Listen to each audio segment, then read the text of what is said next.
সবার ভাইপো ভাগাড়ে যায়, নিজের ভাইপো বেঁচে থাক, এই পলিসিতে রাজ্যের মুখ্যমন্ত্রী এবং তৃণমূল কংগ্রেসের সরকারটা চলছে। আমাদের কাছে লাল ঝান্ডা কি? আমাদের কাছে পার্টি হলো দীনেশ মন্ডল, আমাদের কাছে পার্টি হলো এই 33 নম্বর ওয়ার্ডের বুক চিতিয়ে খাটার জন্য, পার্টির হয়ে ভোটে লড়ার জন্য, প্রত্যেকটা দিন গরিব মানুষের সাথে, তাদের রুটি রুটির সাথে লড়াই আন্দোলনে থাকা। এই মঞ্চ থেকে শুরু করে ওইদিকে দাঁড়িয়ে আছে একদম কম বয়সী ছেলেরা, যারা একটু আগে এসে আমাদেরকে বলে গেল যে 33 নম্বর ওয়ার্ডে এখানে কারো ডাল গলবে না, এখান থেকে যদি যেতে তো জানারা খানি জিতবে। আমাদের কাছে পার্টি এরা, আমাদের কাছে পার্টি দীনেশ মন্ডল, রুনু দত্তরা, এই কারণ আমাদের পার্টিতে কেউ কিছু আনডিউ অ্যাডভান্টেজ, কোনো সুযোগ সুবিধা নিতে আসে না। আমাদের পার্টিতে যারা এখানে কাজ করতে আসে, যারা কাজ করে, যারা বুক চিতিয়ে লড়াই করে, সেটা বংশগোপাল চৌধুরী হোক, জাহানারা খান হোক, মঞ্চে বসে থাকা হোক, বা আপনারা হোক, বা বয়সের ভারে আজকে দীনেশ মন্ডলরা হোক, যারা একটু কম কাজ করছেন, তারা এই পার্টিতে গরিব খেটে খাওয়া মেহনতি মানুষের জন্য কিছু দিতে এসেছে। কি দিতে এসছে? আত্মমর্যাদা বোধ। কি দিতে এসছে? আত্মসম্মান বোধ। কি দিতে এসছে? আমি একা বাঁচতে পারবো না, আমাকে যদি বাঁচতে হয় তাহলে সবাইকে নিয়ে বাঁচতে হবে। কি দিতে এসছে? সবাইকে বাঁচাতে হবে, এই ভাবনা, এই বিচার, এই বুদ্ধি দিতে এসছে। কি দিতে এসছে?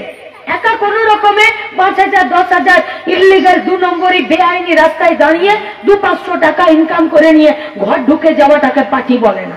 কাকে পার্টি বলে? পার্টি ওকে বলে না যে দুধ আমার কয়লা এখান থেকে বেচে দিলাম আর নিজের আজকের দিনের মদ মাংসের জোগাড় হয়ে গেল, তাকে পার্টি বলে না। পার্টি কাকে বলে? পার্টি একে বলে না যে কোথাও কোন কাউন্সিলরের সাথে একটু পাশাপাশি ঘুরে 2-5,000 টাকা ঘুষ দিয়ে আর কোথাও একটা নিজের নাম লিখিয়ে একটা ঠিকাদারিতে কাজ পেয়ে যাওয়া, তাকে পার্টি বলে না। পার্টি তাকে বলে যে ক্লাসরুমের যেমন লাস্ট বেঞ্চের কর্নারে বসা, কোণে বসা একটা বাচ্চা ছেলে, যে যখন ক্লাসের ভেতরে মাস্টারমশাই দিদিমণিরা ঢোকে তখন ও আগের দিন পড়া করে আসতে পারেনি, জামাটা কেচে আসতে পারেনি, ব্যাগের ভিতরে সবকটা বইও নেই, বইয়ের সাথে সবকটা খাতা নেই, কিন্তু মায়ের ধমকানিতে স্কুলে গেছে আর একদম পিছনের বেঞ্চে বসে কোণের দিকে বসে নিয়ে মাথাটা নামিয়ে আছে, যাতে কোন রকমে ভুলেও দিদিমণি ওকে ডেকে না জিজ্ঞেস করে যে পড়াটা করে এসেছি। আমাদের পার্টির কথা হলো লাস্ট বেঞ্চের কোণে বসা ওই ছেলেটাকে সে যাতে ফার্স্ট বেঞ্চে বসার মতন সে লেখাপড়া, সে জামা কাপড়, যে সুস্থ, যে নিজের একটা পরিবেশ পায়, তার জন্য লড়ে যাওয়া, সেইটা হলো আমাদের পার্টি। তাই আমাদের পার্টি আপনাকে হাত পেতে বেঁচে থাকার জন্য এখানে শেখাতে আসেনি। আমাদের পার্টি শেখাতে এসেছে যে অনুদানে নয়, যদি বাঁচতে হয় তাহলে অধিকারে বাঁচতে হবে, আর অধিকারে যদি বাঁচতে হয় তাহলে মাথা উঁচু করে স্বচ্ছতার সাথে বেঁচে থাকার জন্য একটা খাটার জায়গা চাই। এবার আমি আপনাদেরকে প্রশ্ন করতে চাইছি, এই আসানসোল लोकसभा केंद्र में और इस रानीगंज विधानसभा केंद्र में সৎ পথে মাথা উঁচু করে বেঁচে থাকার জন্য খাটার জায়গা আমরা পাচ্ছি? কোথাও একটা রোজগারের ব্যবস্থা আছে যে রোজগারটা করলে মাথা উঁচু করে দুবেলা আজকের জন্য, আর যেদিন আমি রোজগার করতে পারবো না उस दिन मेरा परिवार को देखने के लिए आज मेरा पैसा रोजगार हो जाएगा। আরে রানী সাহেবের মোড়ে যদি ছোট ছিলাম তখন যদি জিজ্ঞেস করতাম যে রানী সাহেব যাব, তো বাড়িতে বলে দিত যে ওইদিকে যাবি, দেখবি চারিদিকে যাত্রাপালার হোর্ডিং আর পোস্টার লাগানো আছে, ওই মোড়টাই রানী সাহেবের মোড়। এখন কম পোস্টার হোর্ডিং লাগানো থাকে। একদিন এসে জিজ্ঞেস করছিলাম যে কি হলো, যাত্রার বাজার ব্যবসা ভালো চলছে না? বলছে মোদি মমতা এমন যাত্রা নাটকে নেমেছে যে আসল যাত্রা নাটক উঠে গেল, এখন ওদের যাত্রা নাটকই বেশি চলছে। তাহলে দেখছিল আসানসোল লোকসভা কেন্দ্রে, দুর্গাপুরে রাজ্যের মুখ্যমন্ত্রী আসানসোলের দমকলের অফিসটা দেখেছেন? দমকল, যেখানে দমকলের গাড়িগুলো দাঁড়ায়, কি হলো দেখেননি? আরে যেদিকে দমকল পেরিয়ে বাস স্ট্যান্ড, আর আমাদের এইদিকে যদি আমরা রানীগঞ্জের দিকে আসি তো ডান হাতে একটা পুলিশ স্টেশন, থানা, দেখেছেন তো? দেখেছেন? ওই বাস স্ট্যান্ডের এই বাঁ দিকটাতে দেখেছেন বেতের বোনা বাঁশের কঞ্চি দিয়ে বোনা ঝুড়ি, খাঁচি, কুলা, পিছা সব বিক্রি করে না? এই বাজারেও বিক্রি হচ্ছে। কালকের পর ওইখানে আর মালের কোনো জোগাড় নাই, সব বিক্রি হয়ে যাচ্ছে হড়বড়িয়ে। বললাম কি হলো তো শর্ট কেন? বলে কাল দিদি এত মিথ্যে কথা বলেছে যে ঝুড়ি ঝুড়ি তৃণমূলের কর্মীরাই ঘরে বয়ে নিয়ে যাবার জন্য সব ঝুড়ি কিনে নিয়ে গেছে। কাল এসেছিলেন এই আসানসোল লোকসভা কেন্দ্রে, কি কথা বলে গেলেন? বাঁচবে আমাদের কলিয়ারিগুলো? কি কথা বলে গেলেন? কলিয়ারিতে ধসে, কলিয়ারিতে আগুনে, কলিয়ারিতে সরকারি সংস্থাতে सरकारी भावे जो समस्त स्टाफरा काज करछिलो प्रत्येक दिन तादेर काज चले जाच्छे और वहां पर जो लोग कॉन्ट्रैक्चुअल के अंदर काम कर रहे हैं उन लोगों का वेतन क्या होगा? इस बारे में इस राज्य के मुख्यमंत्री के मुंह से एक भी सवाल, एक भी जवाब, एक भी बात निकला नहीं। क्यों? यदि ये कथा बोले तो निजेर भाईपो खाचाते ढुके जाबे, मोदी बोलबे आज तुम्हार रेयात नहीं, ताई सबार भाईपो भागारे जाए, निजेर भाईपो बेঁচে থাক। এই পলিসিতে রাজ্যের মুখ্যমন্ত্রী এবং তৃণমূল কংগ্রেসের সরকারটা চলছে। झूठ बोलकर गई है कि यहाँ पर पानी का जो स्कीम था वो खुद करके गई है। झूठ, जनता का पैसा है और ये पानी का जो स्कीम है ये स्कीम करना ही पड़ता था क्योंकि इस आसनसोल लोकसभा केंद्र में प्रत्येक दिन जल स्तर नीचे नेमे जाच्छे, मानुष जल पाচ্ছে না, কিন্তু যাদেরকে মঞ্চে পিছনে বসিয়ে রেখে দিলেন, ডান দিকের পিছনে বাঁ দিকের পিছনে যে চেয়ার পায়নি দাঁড়িয়ে ছিল গলায় সাদা ওড়না নিয়ে, আপনার ওই সমস্ত এমসি যারা ছিল, যারা কাউন্সিলর ছিল, যারা বিধায়ক ছিল তাদেরকে জিজ্ঞেস করুন প্রত্যেকটা বাড়িতে জলের প্রকল্পে লাইন দেওয়ার জন্য 3000 জন খরচ, সেখানে আপনারা 18,000, 20,000, 22,000 টাকা নিয়েছেন।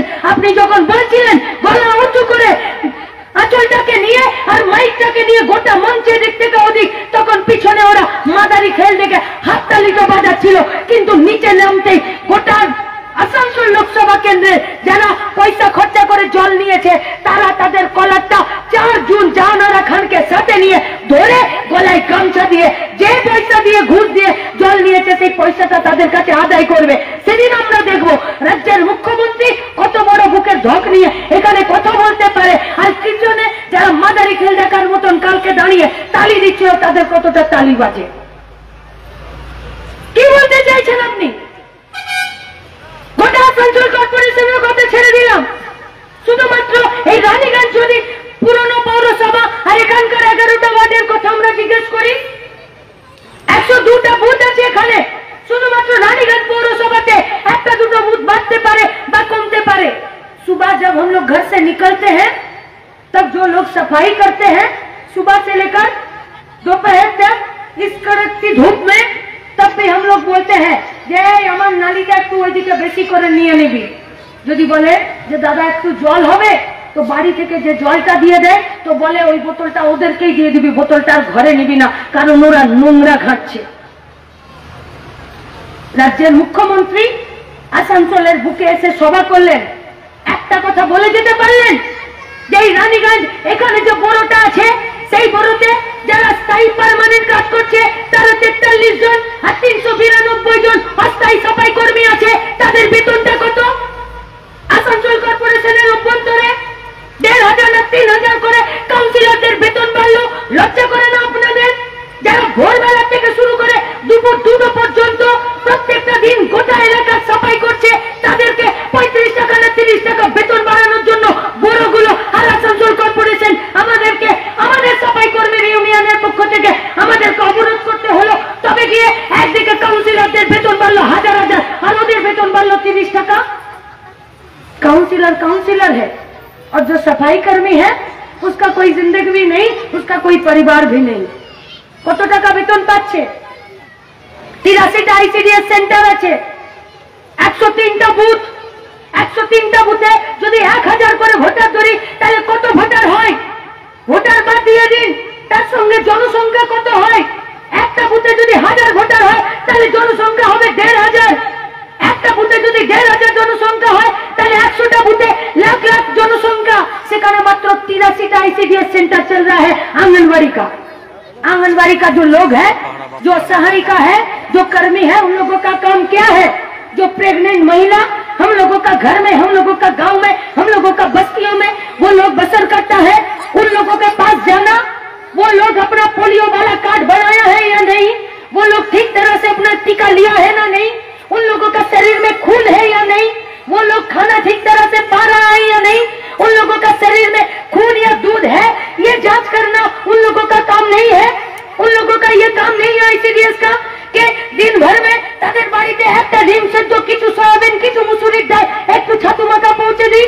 যে বাচ্চাগুলোর 5 বছরের নিচে বয়স তাদেরকে একটু আইসিডিএস সেন্টারগুলোতে নিয়ে এসে লেখাপড়া শেখানো, পরিষ্কার পরিচ্ছন্নতা শেখানো, স্বাস্থ্য জিনিস শেখানো, শিক্ষার বিষয়গুলোকে শেখানো। কিন্তু আজকে 103টা 1.5 লাখের বেশি যেখানে জনসংখ্যা, 60% যেখানে ইয়াঙ্গার, 50% যেখানে মহিলারা, যেখানে তার মধ্যে প্রায় 20% মহিলারা প্রেগনেন্সিতে থাকেন, পোয়াতি হয়, उस माओ के लिए মাত্র 83টা আইসিডিএস এর সেন্টার, তার মধ্যেও 3-4টা আইসিডিএস সেন্টারে কোনো সহায়িকা, কোনো কর্মী নেই। বেতন কত বেতন পায় একজন সরকারি স্কুলে, একজন সরকারি হসপিটালে যারা কাজ করছে, মাসের শেষে বেতন নিয়ে যাচ্ছে 40,000, 50,000, 60,000। कोई खिलाफत नहीं है उन लोगों के खिलाफ। কাজ করছেন দস্তুর মতন, পয়সা নিচ্ছেন, কিন্তু তার মতোই তো আইসিডিএস এ কাজ করছে, তার মতোই তো সাফাই কর্মীদের কাজ করছে, তার মতোই তো কলিয়ারিতে যারা কন্ট্রাকচুয়াল আছে তারা কাজ করছে। তাদের বেতন কত? মাস গেলে 4,500। বেতন কত? মাস গেলে 6,500। বেতন কত? মাস গেলে 10,500। যদি মাস গেলে 10,500 টাকা বেতন হয় তাহলে একদিনে 300 টাকা বেতন।